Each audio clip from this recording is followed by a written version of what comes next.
Are you having a hard time figuring out what to get Dad for Father's Day?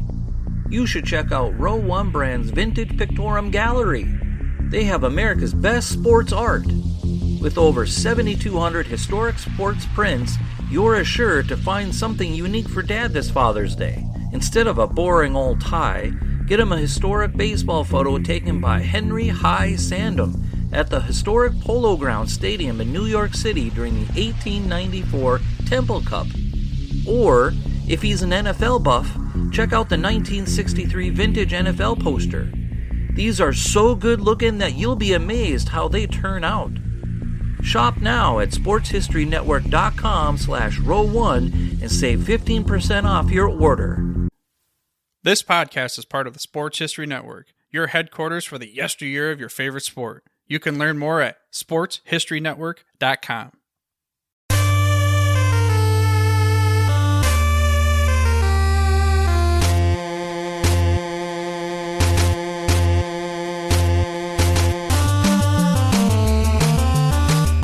Time for Lombardi Memory, a show that takes you back in time into January or February to the greatest one-day spectacle in all of sports. This is the Every Other Tuesday podcast that looks back at each and every one of the 50-plus Super Bowls and tells the story of who won and why. For the fan who needs more than just a box score, this podcast goes drive by drive, play by play, through the most dramatic games in history. I'm your host, Tommy A. Phillips, and today we have Super Bowl VII between the NFC champion Washington Redskins and the AFC champion Miami Dolphins. It was held on January 14th, 1973 at Los Angeles Memorial Coliseum in the heart of USC country, the final Super Bowl to be held at this historic site. As always, we have a pop quiz and then homework at the end of the episode. The pop quiz question for today is, what event that took place at least one time in all 6 previous Super Bowls did not take place in this game? The answer will come at the end of the podcast.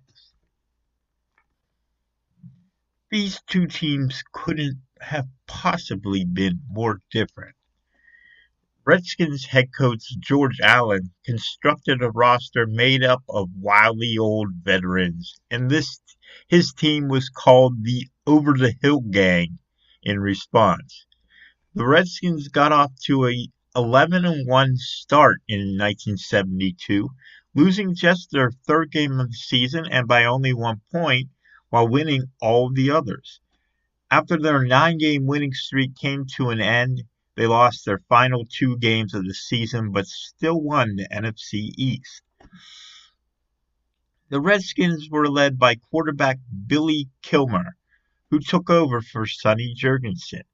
Kilmer threw for 1,648 yards and 19 touchdowns, while also tossing 11 interceptions. His main receiver was Charlie Taylor, who caught 49 passes for 673 yards and 7 scores. Running back Larry Brown led the team in rushing with 1,216 yards and 12 total touchdowns. In the NFC playoffs, Washington walked right over their opposition. First came Green Bay, a team that had finally recovered from losing Vince Lombardi. The Packers have won the NFC Central title, but Washington dispatched them easily, beating them 16-3. Next came Dallas, who had made a miracle comeback in San Francisco to advance to the NFC Championship game.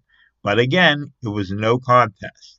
The Redskins beat Dallas 26-3 to move on to Super Bowl VII. As for the Miami Dolphins, they were very young in comparison to the Redskins. And, of course, this was the most famous single-season team outside of maybe the 1985 Bears. Look up and down their slate of games, and all you see is W's. That's right.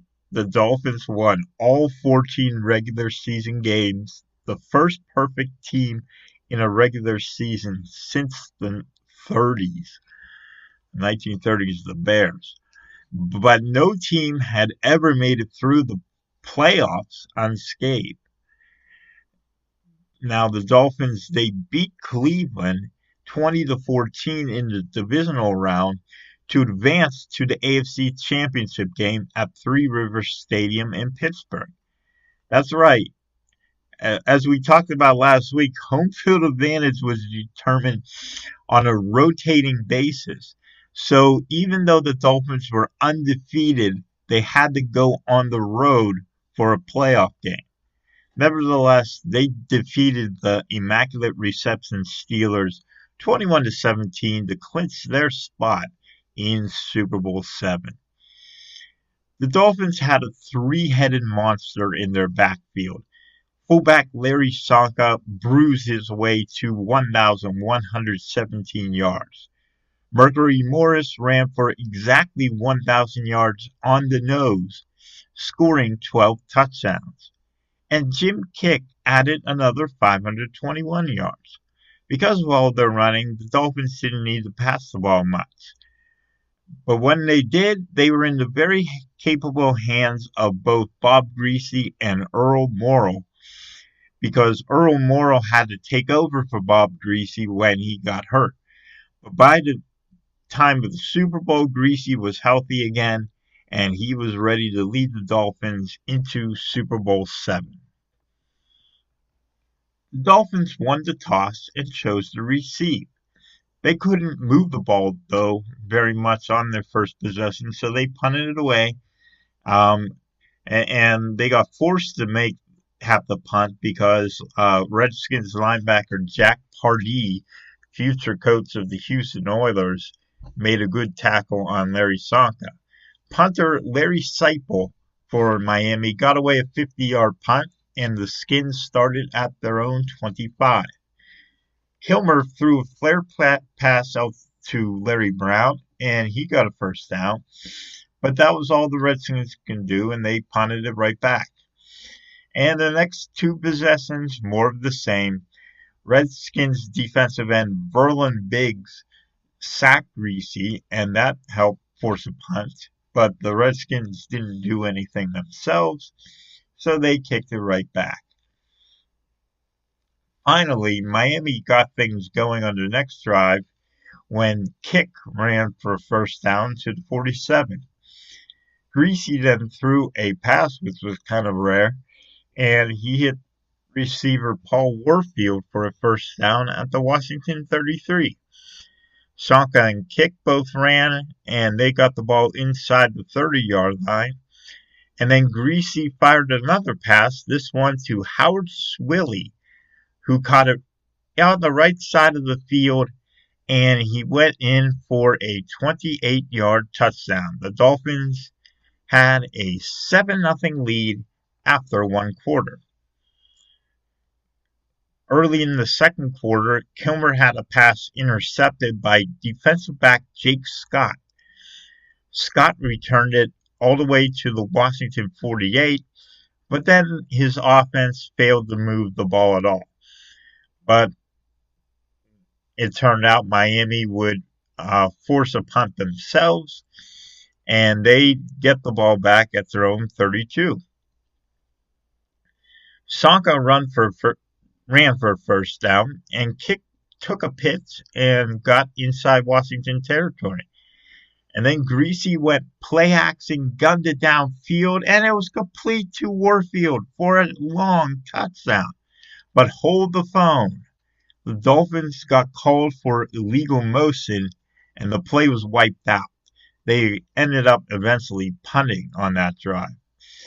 So the Redskins got the ball now, and they drove it down to about midfield by the time they got to the 2-minute warning.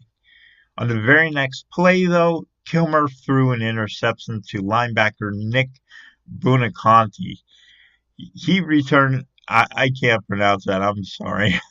He returned the pick to the Washington 27-yard line, and then The Dolphins ran it a couple of times before Greasy fired to tight end Jim Mandich for a first down all the way down to the 2-yard line.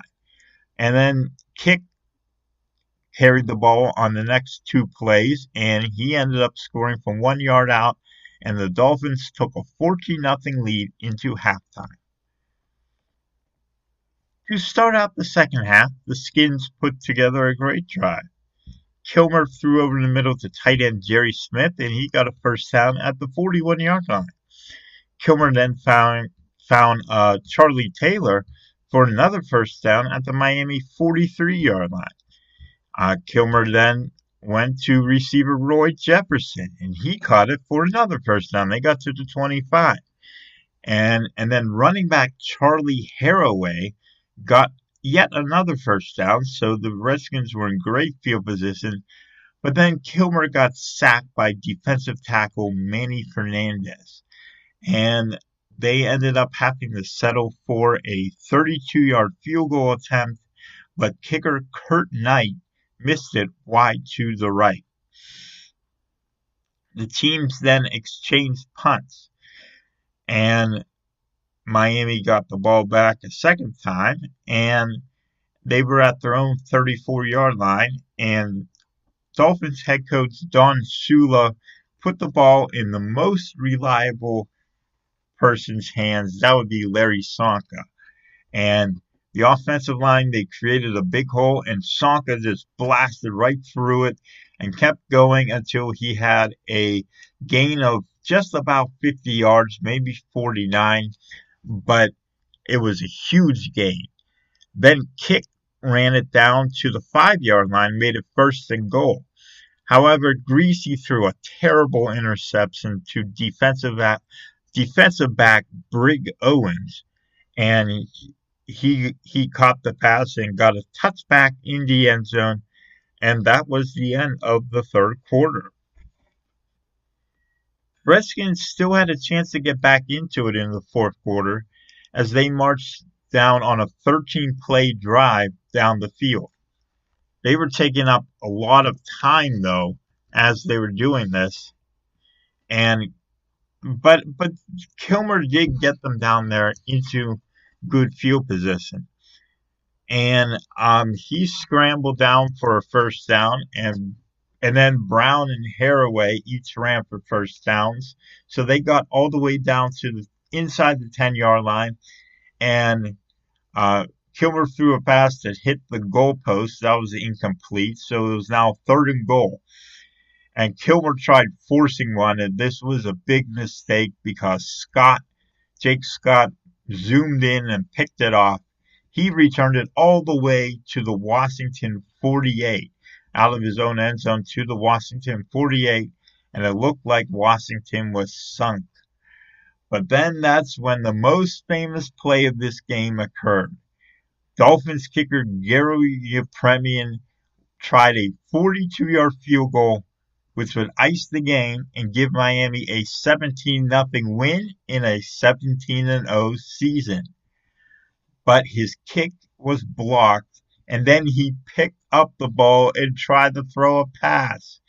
NBC color commentator Al DeRogatis, I'm sorry, I cannot pronounce his name. He was laughing whenever Garrow tries picking up the ball and trying to throw it because he fumbled it right into the hands of Mike Bass of the Redskins, and he returned it 49 yards for a touchdown. So now the Redskins actually had a chance. There's 2:07 left on the clock, but instead of going for an onside kick, George Allen, their Redskins coach, he decided he was going to kick it deep, and he hoped that his defense could make a stop. So after the 2-minute warning, Greasy found Paul Warfield for a first down, which may have sealed the game had Warfield not stepped out of bounds. Now the Redskins could use all 3 timeouts to get the ball back, which they did. They couldn't block the punt, though, but they got the ball back at their own 30 with just over a minute to go.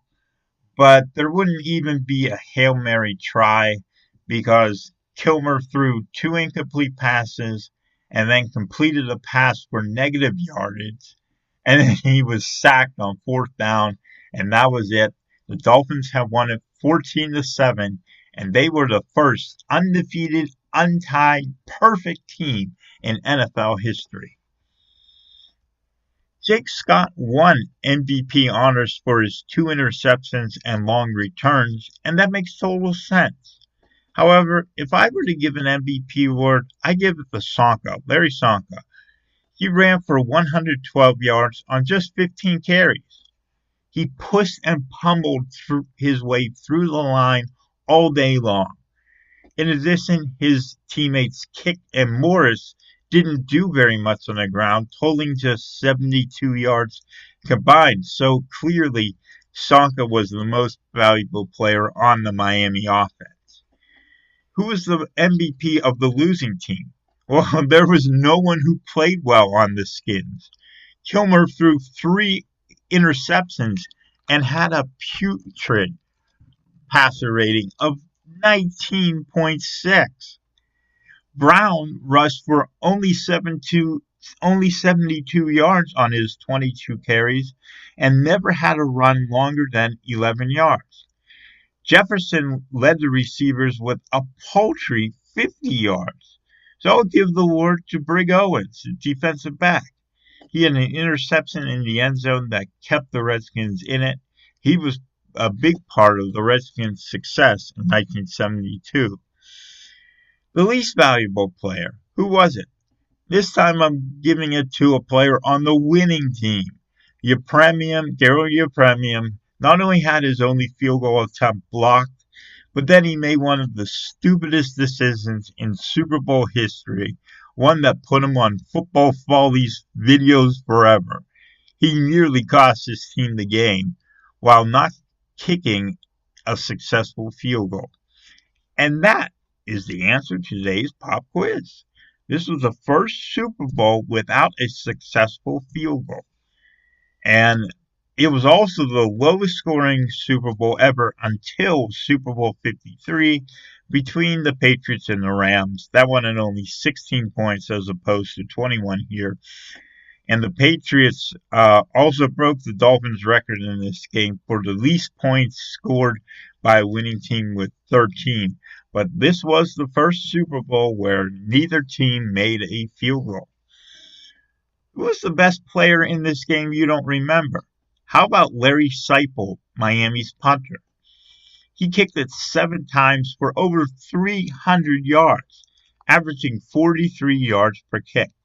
That's pretty impressive. What was the play of the game? Well, it wasn't Garrow's gaff, because even though that's the most memorable, it ended up not deciding the game. Instead, I have to give that to Jake Scott's interception in the end zone and long return in the 4th quarter. That put the game on ice, or would have put it on ice, if not for Yepremian screwing up. And the biggest play that no one remembers, well, that would be Owens' pick in the end zone to prevent Miami from going up 21-0. Owens made that interception, and if the Dolphins would have scored there, not even Yepremian could have thrown away the win. That may not have turned the outcome of the game, Owens making that pick, but it was certainly an important moment that has been forgotten. Finally, I'm giving you some homework. These are books you should read about the 1972 season, and boy, I've got a lot of them this week. We've got Perfection, the inside story of the 1972 Miami Dolphins' perfect season, written by Bob Griese and Dave Hyde. It tells the story of the 72 Dolphins from Griese's perspective. If you want a player's perspective on the losing team, though, you can go with Over the Hill to the Super Bowl, written by Brig Owens. This one reads like a diary, and it's very entertaining. Both of those books, first-person view of the season from the Dolphins, from the Redskins. Very good books.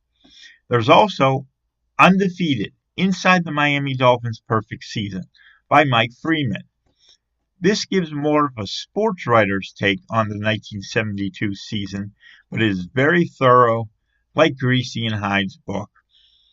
Finally, there's another book. Their final book to recommend was But We Were 17-0 by Francis J. Lodato and Raymond M. Lodato. It is a collection of interviews with a good portion of the members of the 72 Dolphins. I think there's about 25 of them or so interviews with them. So you have lots of work for this week. And very interesting Super Bowl with Super Bowl VII, low scoring, but ended up being a pretty interesting game in the end. So in 2 weeks, we'll find out if the Dolphins can repeat as champions in Super Bowl VIII, or can the Purple People Eaters of Minnesota stop them, the Vikings? Can they bring the Lombardi trophy back to the NFC? That's 2 Tuesdays from now, but until then, so long.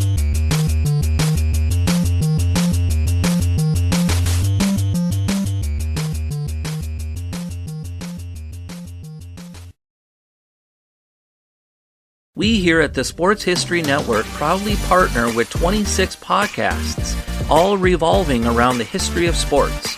But did you know that many of our hosts were sports history authors way before they started their shows? It's true. We've got Joe Ziemba, host of When Football Was Football, Joe Zagurski, host of Pro Football in the 1970s, Mark Morthier, host of Yesterday Sports, Tommy Phillips, host of Lombardi Memories, and Scott Adamson, co-host of From the 55-Yard Line. All these authors have many books for you to choose from. To check them out, go to our website at sportshistorynetwork.com/sportshistorybooks. Pick up your copy today. Soundtrack provided by Kevin MacLeod of filmmusic.io.